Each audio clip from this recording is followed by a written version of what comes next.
Praise the Lord. ஆண்டவர் இரட்சகரும் ஆகிய இயேசு கிறிஸ்துவின் நாமத்தில் உங்களை வாழ்த்துகிறேன். சந்தோஷமாக இருக்கிறீங்களா? ஒவ்வொரு நாளும் காலையில் கர்த்தர் உங்க கூட பேசுகிறாரா? இந்த வார்த்தை உங்களுக்கு பிரயோஜனமாக இருந்தால் தயவு செய்து இந்த ஊழியத்தை மற்றவர்களுக்கு அறிமுகப்படுத்தலாம். இல்லை, உங்களை ஆறுதல்படுத்தின தேவன் அவர்களையும் ஆறுதல்படுத்துவார். இல்லை, உங்கள் கூட வேலை செய்கிறவங்க, உங்கள் நண்பர்கள், நீங்கள் போகிற சபைக்கு வருகிற மனிதர்களுக்கு இந்த எளிய ஊழியத்தை அறிமுகப்படுத்துங்க. கர்த்தர் உங்களை பிளஸ் பண்ணுவார். இன்னைக்கு ஒரு வசனத்தின் மூலமாய் ஆவியானவர் நம்மோடு பேச போகிறார். என்னாகமம் 23ஆம் அதிகாரம் 23ஆம் வசனம் வாசிக்கிறேன். யாக்கோப்புக்கு விரோதமாய் மந்திரவாதம் இல்லை, இஸ்ரவேலுக்கு விரோதமாய் குறி சொல்லுதல் இல்லை.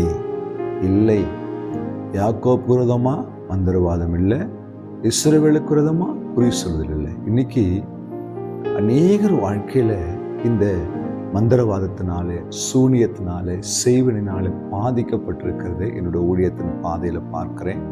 அநேகருக்காய் ஜெபிக்கும்படி ஆண்டவராகிய இயேசு கிறிஸ்துவின் நாமத்தினாலே அவர்களை விடுவிக்கும்படி அடியேனை கர்த்தர் பயன்படுத்துகிறதை நான் கண்டு ஆண்டவரை மகிழ்ப்படுத்திருக்கிறேன்.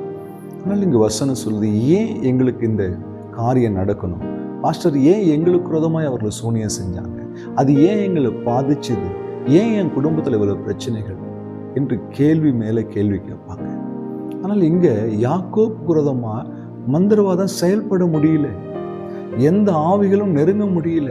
காரணம், யாக்கோப்பை குறித்து பைபிள் சொல்லுது, போராடி ஜெபிக்கிற ஒரு ஜெப வீரன். இரவு முழுதும் யாக்கோப்பு ஆற்றங்கரையிலே ஆண்டவரோடு போராடி ஆசீர்வாதத்தை பெற்றுக்கொண்டவர். ஒரு ஆசீர்வாதத்திற்கு இவ்வளவு போராட்டத்தை அவர் போராடி ஜெயம் எடுக்க முடியும்னா தன்னை பாதுகாத்துக் கொள்ள எப்படி ஜெபிக்கிற ஒரு ஜெப வீரனாக இருந்திருப்பார். என் அன்பு தேவ பிள்ளையே, உங்க வாழ்க்கையில ஜெபம் இருக்குதா? தனி ஜெபம் இருக்குதா? அதிகாலையில் தேவ சமூகத்தில் காத்திருந்து ஜெபிக்கிறீங்களா? இரவுகளை கண் விழித்து ஜெபிக்கிறீங்களா? மாதம் ஒரு நாளாவது உபவாசம் இருந்து ஜெபிக்க உங்களை அர்ப்பணிக்கிறீங்களா? அப்படி நீங்க ஜெபிக்கிற ஒரு ஜெப வீரர்களா இருப்பீர்களானா, உங்கள் குடும்பத்தில் ஜெபம் காணப்படுமானா, உங்கள் வீட்டிலிருந்து ஜெப சத்தம் எழும்புமானா, எந்த மந்திரவாதமும் எந்த குறி சொல்லுதலும் உங்களை சேதப்படுத்தவே முடியாது. அப்படி யாராவது உங்களுக்கு எதிராக எழும்பினாலும் எழும்பினவன் வெட்கப்பட்டு போகும்படி உங்களுக்காக எனக்காக கர்த்தர் யுத்தம் செய்வார். ஊழியத்தின் பாதையில எவ்வளவு எதிர்ப்புகள், எவ்வளவு போராட்டங்கள், சத்துரு பலமாய் எழும்புவான். ஜெபம் ஒன்றுதான் எங்களை பாதுகாத்து இந்த ஊழியத்தில் இதுவரைக்கும் விழுந்து போகாமல் முடங்கி போகாமல் ஓட செய்கிறது. என் அன்பு தெய்வ பிள்ளையே, தேவ சமூகத்தில் உங்களை ஜெப வீரர்களாய் ஜெப ஆவி ஊற்றப்படுவதற்கு நீங்கள் ஒப்பு கொடுத்து ஜெபத்தில் ஆண்டவருக்கு என்ற நேரத்தை ஒதுக்கி நீங்கள் காத்திருந்து ஜெபிக்கும்போது உங்கள் ஜெபம் கேடகமாய் மாறி எல்லா தீங்குக்கும் விலக்கி பாதுகாக்கும். ஏசாயா 54:17 வாசிக்கிறோம், உனக்கு விரோதமாய் உருவாக்கப்படும் எந்த ஆயுதமும் வாய்க்காதே போகும். நீங்கள் ஜெபிச்சு பாருங்க, ஜெயத்தை பெற்றுக்கொள்ளுங்க.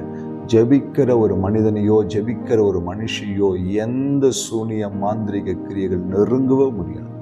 கர்த்தர் அக்கினி மதிலாய் நின்று உங்களை பாதுகாப்பார்.